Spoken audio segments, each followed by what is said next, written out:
First of all, can I have your name and a correct spelling for your last name, please? All right, Wendy Varnado is V-A-R-N-A-D-O. And what do you do? I'm a public health entomologist with the Mississippi State Department of Health. And what does an entomologist do? Did I say it right? Entomologist? Yeah, what does it do? What do you do? Well, an entomologist basically studies bugs, and then depending on what their field of study is, everybody has a unique niche. Mine just happens to be bugs of public health importance. And the bug that we're talking about now is what? Right now we're dealing with mosquitoes, in particular mosquitoes that transmit West Nile virus. Take us through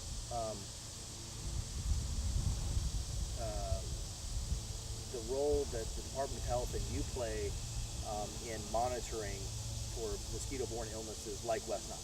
Right, we monitor every year. We set traps. We know West Nile is pretty much here to stay, but we want to try to stay ahead of it, so we do sampling starting in the spring and try to see when West Nile gets here. We're wanting to try to collect it in the mosquitoes before we start seeing West Nile show up in people. If we collect it and find it in the mosquitoes, then we're able to contact local mosquito control, and local mosquito control can go in and do abatement activities. So it's not just the Department of Health that's kind of, fighting the fight against West Nile. It's a concerted effort. There's a lot of people involved here. Correct. And a lot of the mosquito districts do their own sampling as well and their own surveillance. We do it also. We just kind of do it in different areas throughout the state. So you're saying it is statewide, not just the metro? Right, it's statewide, although there are areas that we concentrate on. West Nile is typically more of an urban mosquito. It's an urban disease, and we typically stick our sampling to more urban areas.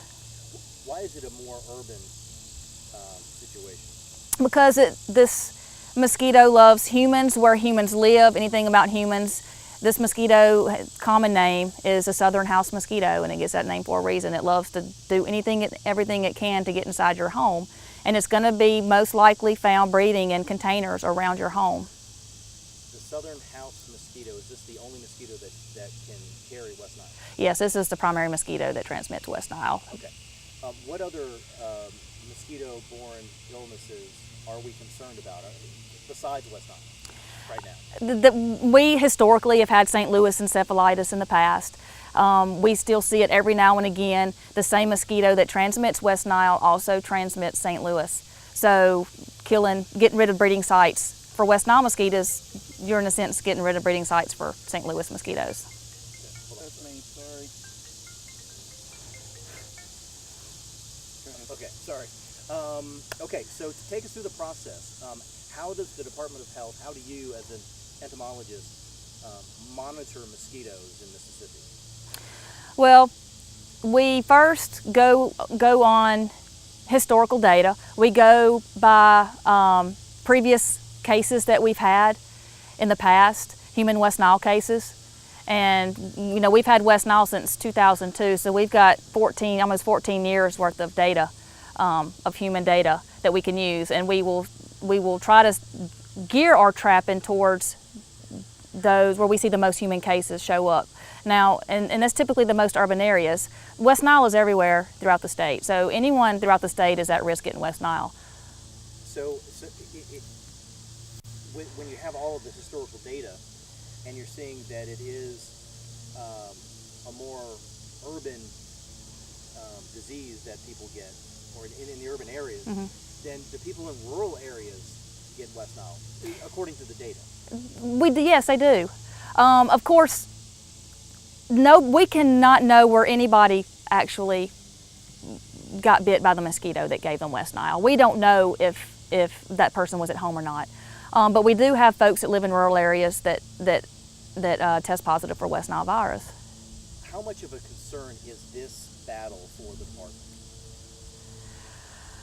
Well, West Nile is a very serious disease, and people that get it can get really, really sick. And since we know it's endemic in the state, we really want to try to stay ahead of it, and we want to keep putting up the message out that people need to do all they can to protect themselves against mosquitoes and mosquito bites. When you go out and do your field work, what are you doing with the differ? What do you and what are you doing when you set traps? Can you take us through that process of why you're doing this? Yeah, I'm setting traps for two reasons. One is I start setting traps, or we generally start setting traps earlier in the year to see when this mosquito starts emerging for the season. All mosquito species have seasons, okay, when they come out and when they go away.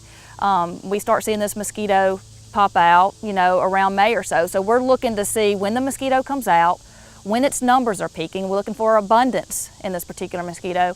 And then we're also bringing those mosquitoes back that we collect, and we're then testing them for disease to see if they're positive for West Nile. And that's for the trap and the larvae? The larvae is just for yay or nay, are they there? Larval dipping is to see if they're there. And larval dipping is very important for abatement activities, to know if you need to treat the place or not. What have we seen just for this year in terms of West Nile? Well, we haven't had any mosquitoes come positive this year for West Nile thus far. And I believe right now, to date, we have 4 human cases. Okay.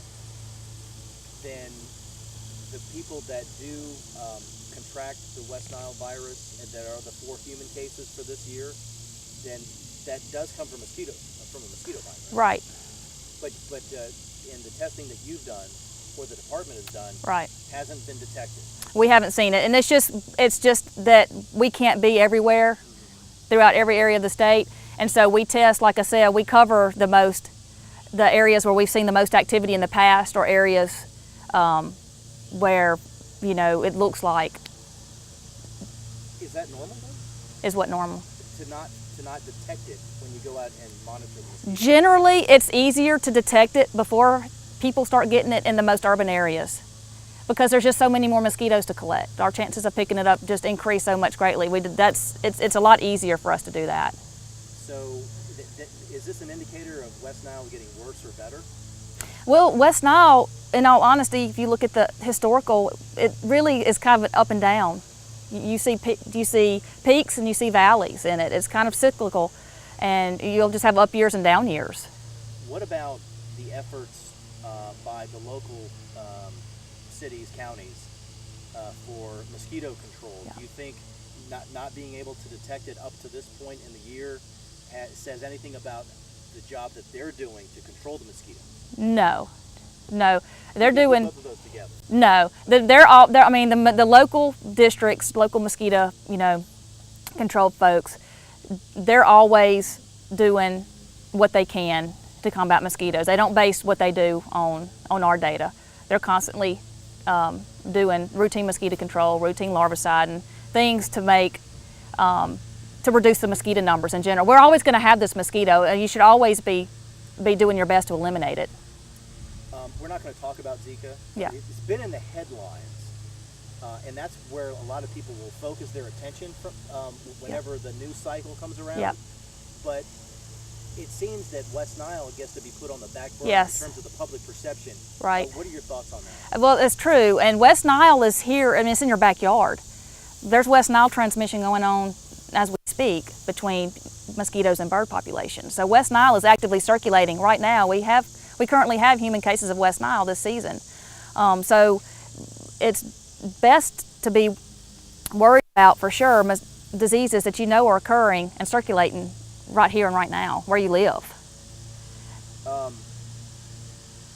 We're getting a good picture of something that the general public probably is not aware of when it comes to mosquito control. Mm-hmm. They can see the truck driving down their street spraying, Right.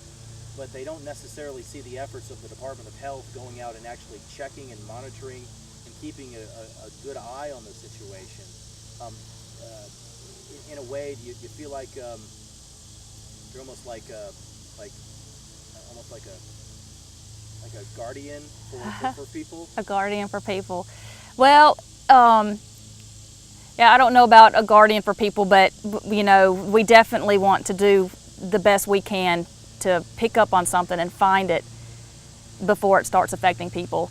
And yeah, I guess it's not very public what we do, although we do, you know, anything we do find, of course, we post it all on our webpage. You can see on our webpage that we're doing it, but you have to go look for it. I mean, we say everything we do, but Yeah. You know how they have the phrase "out of sight, out of mind." Yeah. You know, people take things for granted, but you're out here and you're doing what you need to do to protect people. I mean, it almost feels like you're a superhero or something. Well, I don't think I'd say about that, but we definitely, our goal is to try to reduce risk as much as possible, reduce the population as much as possible their risk of getting West Nile virus. And to do that, you have to go out, you have to monitor the mosquito population, you have to test the mosquito population. And we do that as much as we can with the resources that we have. So if we can know that virus is actively circulating, we can get mosquito control to continue what they're doing, but if they can, maybe beef up what they're doing, if they have the ability to maybe try to reduce those chances even more. You mentioned just now doing what you can with the resources that you have. Are there any obstacles for you when you're doing this monitoring of the mosquitoes, or any challenges?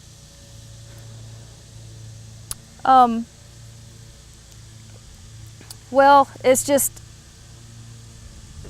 you have to cover a large area. I mean, we do pretty well, in all honesty, with what we have. We cover a good bit of our areas where we tend to see a lot of West Nile, and areas, and there's no particular one place over another. I mean, like I said, everybody's has an equal chance of getting West Nile virus. So, but you're just limited. What I would love to see is that we could be everywhere and sample everywhere, every town, every county, and that's just not be. We're limited in those type of capabilities. But I think we do pretty good with what we have, and we're able to stay ahead. We do pretty well at generally picking up positive mosquitoes before we start seeing a big increase in humans. And when you pick up the positive on a West Nile mosquito, is that now you were saying you would tell the local municipality, but would you tell the public that? Yeah, we broadcast, that's posted on our website.